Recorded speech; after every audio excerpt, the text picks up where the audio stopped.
ಆತ್ಮೀಯ ಬಂಧುಗಳೇ, ಶ್ರೀಮದ್ ಭಾಗವತಂ ಸ್ಕಂದ 3 ಭಾಗ 2 ಅಧ್ಯಾಯ 20 ಮೈತ್ರೇಯ ವಿದುರ ಸಂವಾದ. ಇದರಿಂದ ಇವತ್ತು 12ನೇ ಶ್ಲೋಕವನ್ನು ತಿಳ್ಕೊಳ್ಳೋಣ. ಶ್ಲೋಕ 12. ಮೈತ್ರೇಯ ಉವಾಚ ದೈವೇನ ದುರ್ವಿತರ್ಕೇಣ ಪರೇಣ ನಿಮಿಷೇಣ ಚ ಜಾತಕ್ಷೋಭಾದ್ ಭಗವತೋ ಮಹಾನಾಸೀದ್ ಗುಣತ್ರಯಾತ್. ಅನುವಾದ. ಮೈತ್ರೇಯರು ಹೇಳಿದರು, ಜೀವಿಯ ಅದೃಷ್ಟ ಚಟುವಟಿಕೆಯು 3 ಪ್ರಕೃತಿ ಗುಣಗಳ ಸಂಯೋಜನೆಯ ಸಮತೋಲನದಿಂದ ಉದ್ರಿಕ್ತವಾಯಿತು.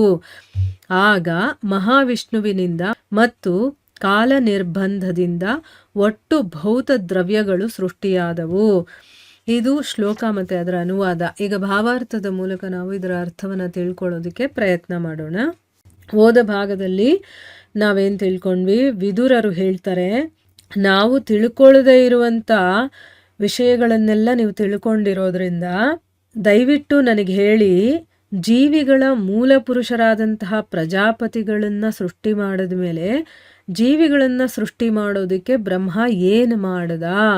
ಮತ್ತೆ ಬ್ರಹ್ಮನ ಆದೇಶದ ಹಾಗೇನೆ ಪ್ರಜಾಪತಿಗಳು ಹೇಗೆ ಸೃಷ್ಟಿ ಕಾರ್ಯದಲ್ಲಿ ತೊಡಗಿದ್ರು, ಹೇಗೆ ಆ ವ್ಯಕ್ತ ಬ್ರಹ್ಮಾಂಡವನ್ನ ವಿಕಾಸಗೊಳಿಸಿದ್ರು, ಮತ್ತು ಅವರು ತಮ್ಮ ತಮ್ಮ ಪತ್ನಿಯರ ಜೊತೆ ಕೂಡಿ ಈ ಸೃಷ್ಟಿಯನ್ನ ಬೆಳೆಸಿದ್ರ, ಅಥವಾ ತಮ್ಮ ಈ ಕಾರ್ಯದಲ್ಲಿ ಅವರು ಸ್ವತಂತ್ರರಾಗಿದ್ರ, ಅಥವಾ ಅವರೆಲ್ಲರೂ ಕೂಡ ಒಟ್ಟಿಗೆ ಸೇರಿ ಈ ಸೃಷ್ಟಿ ಕಾರ್ಯದಲ್ಲಿ ತೊಡಗಿದ್ರ? ಅಂದರೆ ಸೃಷ್ಟಿ ಹೇಗೆ ನಡೀತು ಅಂತ ತಿಳ್ಕೋಬೇಕು ಅನ್ನುವಂಥ ಒಂದು ಪ್ರಶ್ನೆಯನ್ನು ಕೇಳ್ತಾರೆ. ಯಾಕಂದರೆ ನಮಗೂ ಕೂಡ ಅದು ಗೊತ್ತಾಗಬೇಕಲ್ವಾ, ಸೃಷ್ಟಿ ಕಾರ್ಯ ಹೇಗೆ ನಡೀತು ಅಂತಂದ್ಬಿಟ್ಟು. ಅದಕ್ಕೋಸ್ಕರ ಈಗ ಬ್ರಹ್ಮ ಹೇಗೆ ಸೃಷ್ಟಿಯಾದ ಅನ್ನೋದು ನಮಗೆ ಗೊತ್ತಾಯಿತು, ಈ ಬ್ರಹ್ಮಾಂಡ ಹೇಗೆ ಬಂತು ಅನ್ನೋದು ಗೊತ್ತಾಯಿತು. ಈಗ ಜೀವಿಗಳೆಲ್ಲ ಹೇಗೆ ಸೃಷ್ಟಿಯಾದರು ಅನ್ನೋದನ್ನು ತಿಳ್ಕೊಳ್ಳೋಣ. ಮೈತ್ರೇಯರು ಅದಕ್ಕೆ ಹೇಳ್ತಾರೆ, ಜೀವಿಯ ಅದೃಷ್ಟ ಚಟುವಟಿಕೆ ಅನ್ನೋದು, ಈಗ ನಾವೆಲ್ಲ ಏನೇನು ಕಾರ್ಯಗಳನ್ನು ಮಾಡ್ತಾ ಇದ್ದೀವೋ ಇದೆಲ್ಲವೂ ಕೂಡ 3 ಪ್ರಕೃತಿಗಳ ಸಂಯೋಜನೆಯ, ಅಂದರೆ 3 ಪ್ರಕೃತಿ ಗುಣಗಳಿದೆಯಲ್ಲ, ಸತ್ವಗುಣ, ರಜೋಗುಣ, ತಮೋಗುಣ, ಇದು ಒಂದಕ್ಕೊಂದು ಸೇರಿದಾಗ ಆ ಸಮತೋಲನದಿಂದ ಉದ್ರಿಕ್ತವಾಗುತ್ತೆ. ಆಗ ಮಹಾವಿಷ್ಣುವಿನಿಂದ ಮತ್ತು ಕಾಲ ನಿರ್ಬಂಧದಿಂದ ಒಟ್ಟು ಭೌತ ದ್ರವ್ಯಗಳು ಸೃಷ್ಟಿಯಾಗುತ್ತೆ. ಈ ಒಂದು ಭೌತಿಕ ಪ್ರಪಂಚದಲ್ಲಿ ಏನೇನೆಲ್ಲ ನಾವು ನೋಡ್ತೀವೋ ಆ ದ್ರವ್ಯಗಳೆಲ್ಲ ಸೃಷ್ಟಿಯಾಗಿರುವಂಥದ್ದು ಆ ಭಗವಂತನಿಂದ ಮತ್ತು ಕಾಲ ನಿರ್ಬಂಧದಿಂದ. ಈಗ ಹೇಗೆ ಸೃಷ್ಟಿಯಾಯಿತು ಈ ಭೌತ ದ್ರವ್ಯಗಳು ಅನ್ನೋದು ಗೊತ್ತಾಯಿತು. ಅಂದರೆ ಎಲ್ಲ ಭಗವಂತನಿಂದಾನೇ ಬಂದಿರುವಂಥದ್ದು. ಆದರೂ ನಮಗೆ ಎಷ್ಟು ಅಹಂಕಾರ ಇದೆ ಅಂತಂದರೆ ಎಲ್ಲ ನನ್ನಿಂದಾನೇ ನಡೀತಾ ಇರೋದು, ನಾನೇ ಇದಕ್ಕೆಲ್ಲ ಒಡೆಯ ಅನ್ನುವಂಥ ಒಂದು ಅಹಂಕಾರದಿಂದ ನಾವು ಮೆರಿತಾ ಇದ್ದೀವಿ ಅಷ್ಟೇ. ಆದರೆ ನಮ್ಮಿಂದ ಏನೂ ಸೃಷ್ಟಿಯಾಗಿಲ್ಲ, ಎಲ್ಲ ಭಗವಂತನಿಂದನೇ ಸೃಷ್ಟಿಯಾಗಿರುವಂಥದ್ದು. ಈಗ ಭಾವಾರ್ಥದಲ್ಲಿ ಗುರುಗಳು ಏನು ಹೇಳಿದ್ದಾರೆ ಇದ್ರ ಬಗ್ಗೆ ಅಂತ ತಿಳ್ಕೊಳ್ಳೋಣ. ಅದನ್ನು ತಿಳ್ಕೊಂಡಾಗ ನಮಗಿನ್ನೂ ಒಂದಷ್ಟು ಸ್ಪಷ್ಟವಾಗಿ ಅರ್ಥ ಆಗುತ್ತೆ. ಭೌತ ಸೃಷ್ಟಿಯ ಕಾರಣವನ್ನು ಇಲ್ಲಿ ಸುಲಲಿತವಾಗಿ ವರ್ಣಿಸಲಾಗಿದೆ. ಮೊದಲ ಕಾರಣ ದೈವ ಅಥವಾ ಬದ್ಧಾತ್ಮನ ವಿಧಿ. ಇಂದ್ರಿಯ ಉಪಭೋಗಗಳಿಗಾಗಿ ಮಿಥ್ಯಾಪ್ರಭುವಾಗಲು ಬಯಸುವ ಬದ್ಧ ಜೀವಿಗಳಿಗಾಗಿ ಐಹಿಕ ಜಗತ್ತು ಅಸ್ತಿತ್ವದಲ್ಲಿದೆ. ಬದ್ಧಾತ್ಮನು ಭೌತಿಕ ಸೃಷ್ಟಿಯ ಮೇಲೆ ತನ್ನ ಪ್ರಭುತ್ವವನ್ನು ಸ್ಥಾಪಿಸಲು ಬಯಸಿದ್ದು ಯಾವಾಗ ಎಂಬುದರ ಇತಿಹಾಸವನ್ನು ಕಂಡುಹಿಡಿಯಲು ಸಾಧ್ಯವಾಗುವುದಿಲ್ಲ. ಆದರೆ ಭೌತಿಕ ಸೃಷ್ಟಿಯು ಇರುವುದೇ ಬದ್ಧಜೀವಿಗಳ ಇಂದ್ರಿಯೋಪಭೋಗಗಳಿಗಾಗಿ ಎಂಬುದನ್ನು ವೈದಿಕ ಸಾಹಿತ್ಯದಲ್ಲಿ ನಾವು ಸದಾ ಕಾಣುತ್ತೇವೆ. ಅಲ್ಲಿ ಒಂದು ಸೊಗಸಾದ ಶ್ಲೋಕವಿದೆ. ಅದು ಬದ್ಧಾತ್ಮನ ಇಂದ್ರಿಯೋಪಭೋಗದ ಬಗೆಗಿನ ಸಾರಾಂಶವನ್ನು ಹೀಗೆ ಹೇಳುತ್ತದೆ. ಬದ್ಧಾತ್ಮನು ಭಗವಂತನಿಗೆ ಸಲ್ಲಿಸುವ ತನ್ನ ಪ್ರಧಾನ ಕರ್ತವ್ಯವನ್ನು ಮರೆತರೆ ಆಗ ಅವನು ಇಂದ್ರಿಯ ಸುಖದ ವಾತಾವರಣವನ್ನು ನಿರ್ಮಿಸಿಕೊಳ್ಳುತ್ತಾನೆ. ಅದನ್ನೇ ಮಾಯೆ ಎನ್ನುವುದು. ಅದೇ ಭೌತಿಕ ಸೃಷ್ಟಿಗೆ ಕಾರಣ. ತುಂಬ ಚೆನ್ನಾಗಿ ಎಕ್ಸ್ಪ್ಲೇನ್ ಮಾಡಿದ್ದಾರೆ ಇಲ್ಲಿ. ಇದನ್ನು ಅರ್ಥ ಮಾಡ್ಕೊಳ್ಳೋ ಪ್ರಯತ್ನ ಮಾಡೋಣ. ಭೌತ ಸೃಷ್ಟಿಗೆ ಕಾರಣ ಏನು ಅನ್ನೋದನ್ನ ಇಲ್ಲಿ ತುಂಬ ಚೆನ್ನಾಗಿ ವರ್ಣನೆ ಮಾಡಿದ್ದಾರೆ. ಮೊದಲನೇ ಕಾರಣನೇ ದೈವ, ಅಥವಾ ನಾವೇನು ವಿಧಿ ಅಂತ ಕರಿತೀವಿ ನೋಡಿ, ಅದು ಬದ್ಧಾತ್ಮನ ವಿಧಿ ಅಂತ ಕರಿತೀವಿ. ಅಂದರೆ ವಿಧಿ ಬರಹ, ಹಣೆ ಬರಹ, ನಾನೇನು ಮಾಡೋಕ್ಕಾಗಲ್ಲ, ಅದರ ಹಾಗೆ ನಡ್ಕೋಬೇಕು, ಹಾಗೆ ಹೀಗೆ ಅಂತೆಲ್ಲ ನಾವು ಮಾತಾಡ್ತೀವಲ್ವಾ. ಸೊ ಅದು ಮೊದಲನೇ ಕಾರಣ. ಈಗ ನಾವು ಈ ಏನೇನನ್ನೆಲ್ಲ ಉಪಭೋಗಿಸುತ್ತೋ, ಅಂದರೆ ಅದು ಏನೇನೋ ಬೇಕು ಬೇಕು ಅಂತ ಬಯಸುತ್ತಲ್ವಾ, ಆ ಭೋಗಗಳಿಗೆ ನಾವು ಮಿಥ್ಯಾ ಪ್ರಭುವಾಗಲು, ಯಾಕಂದರೆ ಇದೆಲ್ಲದಕ್ಕೂ ಒಡೆಯ ಯಾರು? ಭಗವಂತ. ಆದರೆ ನಾವು ಮಿಥ್ಯಾ ಪ್ರಭುವಾಗಬೇಕು ಅಂತ ಇಷ್ಟಪಡ್ತೀವಿ, ಇಲ್ಲ ನಾನು ಒಡೆಯ ಆಗಬೇಕು ಅಂತ ಇಷ್ಟಪಡ್ತೀವಿ. ಅಲ್ಲಿಗೆ ಅದು ಮಿಥ್ಯಾ ಪ್ರಭು ಆದಂಗೆ ಲೆಕ್ಕ. ಅಂಥ ಬದ್ಧ ಜೀವಿಗಳಿಗೋಸ್ಕರನೇ ಈ ಐಹಿಕ ಜಗತ್ತು ಅಸ್ತಿತ್ವದಲ್ಲಿ ಇರುವಂಥದ್ದು. ಈಗ ಭಗವಂತ ಎಲ್ಲದಕ್ಕೂ ಒಡೆಯ, ಅವನೇ ಉಪಭೋಗಿಸುವಂಥವ್ನು ಎಲ್ಲವನ್ನ. ಆದರೆ ನಾವೇನು ಮಾಡ್ತೀವಿ? ನಾನು ಒಡೆಯ ಆಗಬೇಕು, ನಾನು ಭೋಗಿಸ್ಬೇಕು ಅಂತ ಇಷ್ಟಪಟ್ಟಿರೋ ಕಾರಣಕ್ಕೇನೆ ಈ ಐಹಿಕ ಜಗತ್ತು ಅನ್ನೋದು ಅಸ್ತಿತ್ವದಲ್ಲಿರುವಂಥದ್ದು. ಬದ್ಧಾತ್ಮ ಯಾವಾಗ ಈ ಭೌತಿಕ ಸೃಷ್ಟಿಯ ಮೇಲೆ ತನ್ನ ಒಂದು ಒಡೆತನವನ್ನು ನಾನು ಸ್ಥಾಪಿಸ್ಬೇಕು ಅಂತ ಇಷ್ಟಪಡ್ತಾನೋ, ನಾನು ಒಡೆಯ ಆಗಬೇಕು ಅಂತ ಇಷ್ಟಪಡ್ತಾನೋ, ಅದು ಯಾವಾಗಾಯಿತು ಅನ್ನುವಂತಹ ಇತಿಹಾಸವನ್ನು ಕಂಡುಹಿಡಿಯೋದಕ್ಕೆ ಸಾಧ್ಯವಿಲ್ಲ. ಯಾಕಂದರೆ ಅದು ಅನಂತದಿಂದ ಇದೆ ಅಂತ ಹೇಳ್ತಾರೆ. ಆದರೆ ಈ ಭೌತಿಕ ಸೃಷ್ಟಿ ಅನ್ನೋದು ಇರೋದೇ ಬದ್ಧ ಜೀವಿಗಳ ಇಂದ್ರಿಯೋಪಭೋಗಗಳಿಗೋಸ್ಕರ ಅನ್ನೋದನ್ನ ವೈದಿಕ ಸಾಹಿತ್ಯದಲ್ಲೇನೋ ಹೇಳಿದ್ದಾರೆ. ಅಲ್ಲಿ ತುಂಬ ಒಳ್ಳೆ ಶ್ಲೋಕ ಕೂಡ ಇದೆ ಅಂತ ಹೇಳ್ತಾ ಇದ್ದಾರೆ.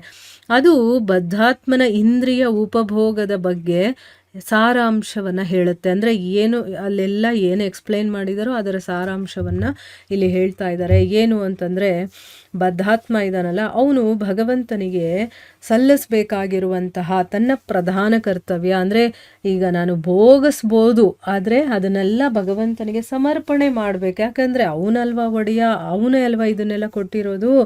ಆದರೆ ಯಾವಾಗ ನಾವು ಭಗವಂತನಿಗೆ ನಮ್ಮ ಒಂದು ಗ್ರ್ಯಾಟಿಟ್ಯೂಡ್ನ ಅಥವಾ ನಮ್ಮ ಒಂದು ಥ್ಯಾಂಕ್ಸ್ ಹೇಳ್ತೀವಲ್ವ ಅದನ್ನು, ಅಥವಾ ಅವನಿಗೆ ಸಮರ್ಪಣೆ ಮಾಡೋದನ್ನು, ಅವನನ್ನು ನೆನಪಿಸ್ಕೊಳ್ಳೋದನ್ನೇ ನಾವು ಯಾವಾಗ ಮರೆತು ಬಿಡ್ತೀವೋ ಆಗ ಅವನು ಏನು ಮಾಡ್ತಾನೆ? ಇಂದ್ರಿಯ ಸುಖದ ವಾತಾವರಣವನ್ನು ಅವನು ನಿರ್ಮಾಣ ಮಾಡ್ಕೊಳ್ತಾನೆ.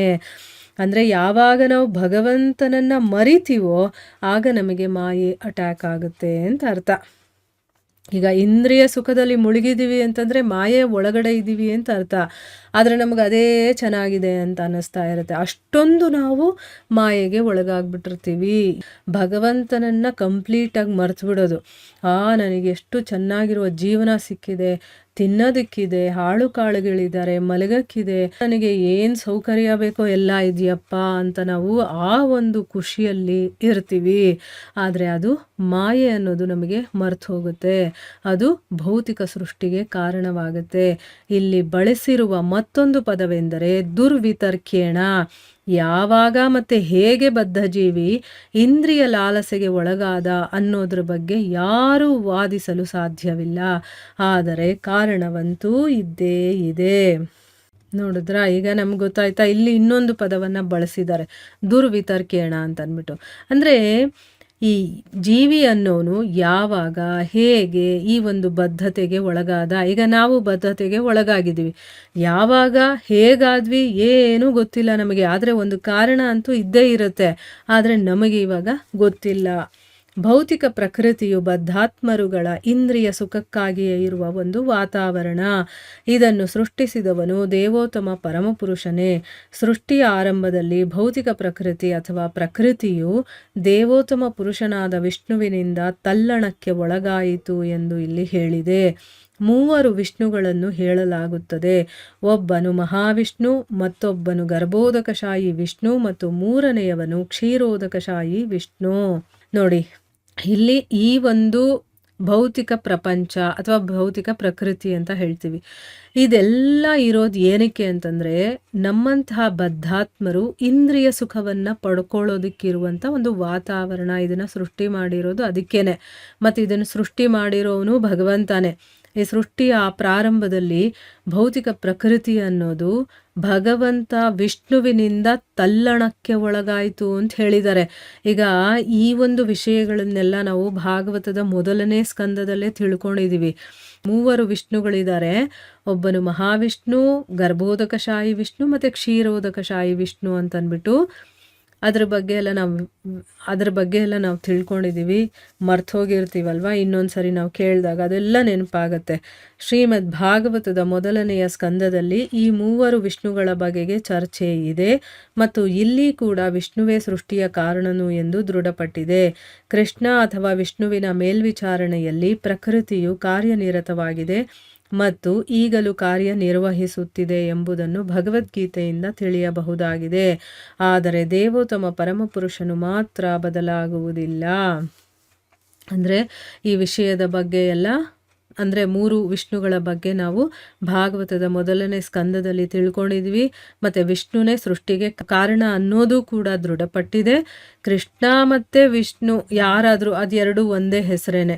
ಆ ವಿಷ್ಣುವಿನ ಮೇಲ್ವಿಚಾರಣೆಯಲ್ಲೇ ಈ ಪ್ರಕೃತಿ ಯಾವಾಗಲೂ ಕೆಲಸ ಮಾಡುವಂಥದ್ದು. ಈಗಲೂ ಕೂಡ ಅದೇ ರೀತಿ ಕಾರ್ಯ ನಿರ್ವಹಣೆ ಮಾಡ್ತಾ ಇದೆ ಅನ್ನೋದನ್ನು ಭಗವದ್ಗೀತೆಯನ್ನು ಕೂಡ ಹೇಳ್ತಾ ಇದ್ದಾರೆ. ಅಂದರೆ ಭಗವಂತ ಮಾತ್ರ ಬದಲಾಗೋದಿಲ್ಲ, ಇನ್ನೆಲ್ಲ ಬದಲಾಗ್ತಾ ಇರುತ್ತೆ. ಆದರೆ ಭಗವಂತ ಹಾಗೆಯೇ ಇರ್ತಾನೆ. ದೇವೋತ್ತಮ ಪರಮಪುರುಷನಿಂದ ಸೃಷ್ಟಿಯು ಚಿಮ್ಮುವುದರಿಂದ ಅವನು ಈ ಭೌತಿಕ ವಿಶ್ವದೊಳಗೆ ಪರಿವರ್ತಿತನಾಗಿದ್ದಾನೆ ಎಂದು ಯಾರೊಬ್ಬನೂ ತಪ್ಪಿ ಕೂಡ ಆಲೋಚಿಸಬಾರದು.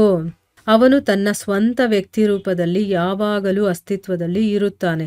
ಆದರೆ ವಿಶ್ವದಲ್ಲಿ ಅವನ ಅಭಿವ್ಯಕ್ತಿಯು ಅವನ ಕಲ್ಪನಾತೀತ ಶಕ್ತಿಯಿಂದ ಸಂಭವಿಸುತ್ತದೆ. ಆ ಶಕ್ತಿಯು ಕಾರ್ಯನಿರ್ವಹಿಸುವ ಬಗೆಯನ್ನು ತಿಳಿಯುವುದು ಕಷ್ಟ.